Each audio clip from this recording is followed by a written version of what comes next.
Ashamaa kabajamtoota fi jaalatamtoota ilmaan Oromoo warroonni yuutuubii Durdura Shoo jalatti argamtan akkam jirtan naga keessanii maatiiwwan koo anis naga qaba homaan jedhu galata rabbii hanga dhuma viidiyoo kana na hojii tura.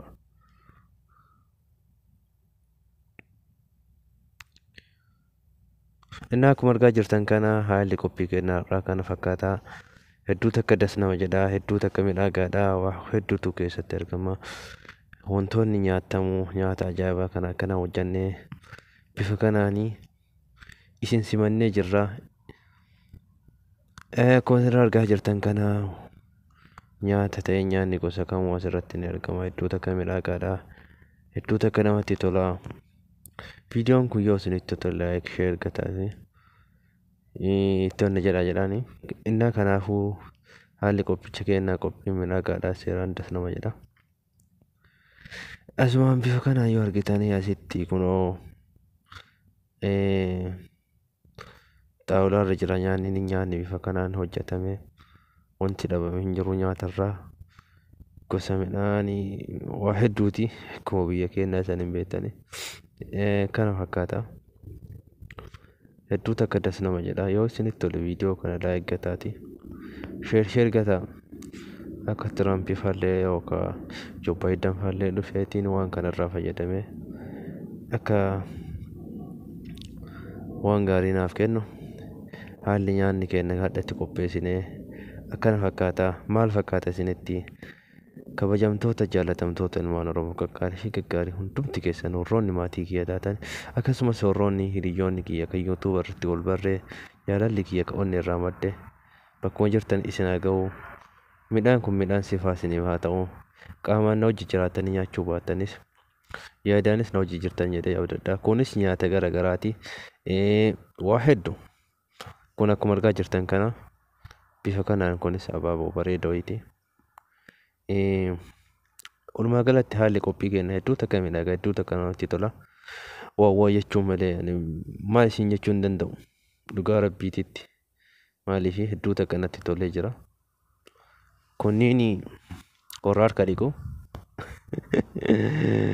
Innaa tunniin ka erga hojiin irraa gugurdaa yaa'e booda warra itti hafaadha eeggattoota.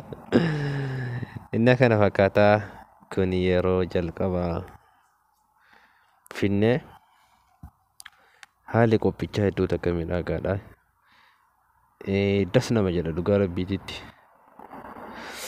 Akkaan namatti tola haalli qophii haala gaariidha hedduu midhaagaadha hedduu bareedaadha bataamitti namatti tola. Nunutti tolee jira waan keessan hin beeknu isinis akka isinitti tolu abdii qaba. Maal jettan isin kanarratti isinitti toleera yoo isinitti tolee nutti toleera jechuu koomentii jala barreessa.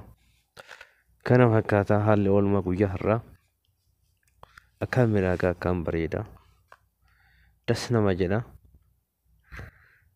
Kana isin jedha kabajamtoota jaalatamtoota maatii Durdura Shoo kan taatanii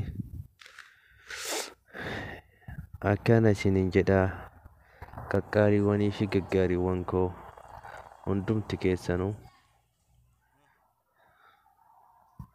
ijoollee gaggaarii ani onni irraa jaaladhu. Kana fakkaata haalli qophii keenyaa.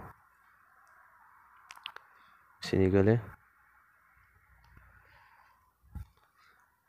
kana fakkaataa like share qofa isinirraa jenna share gochuun hin dagatinaa.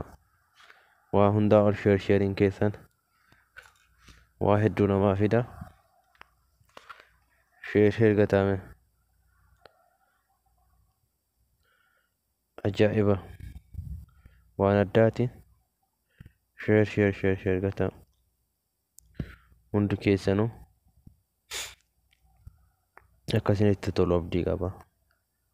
Akka dasii isin jedhee isinitti naa gammaddanii akkana ni midhaaga hedduu takka das namadha. Ni bareeda akka bareedu abdii qaba. Akka ana qofaa miti isinitti bareedus akka isinitti gammaddan viidiyoo kana iddoo takka abdii rabbi irraa qaba. Innaa kanaafuu galatoomaa ulfaadhaa waan na hojii turtanii fi haga sagantaa biraatti walitti deebinutti nagaa naaf qabaadhaa nagaan naa turaa isiniin jedha.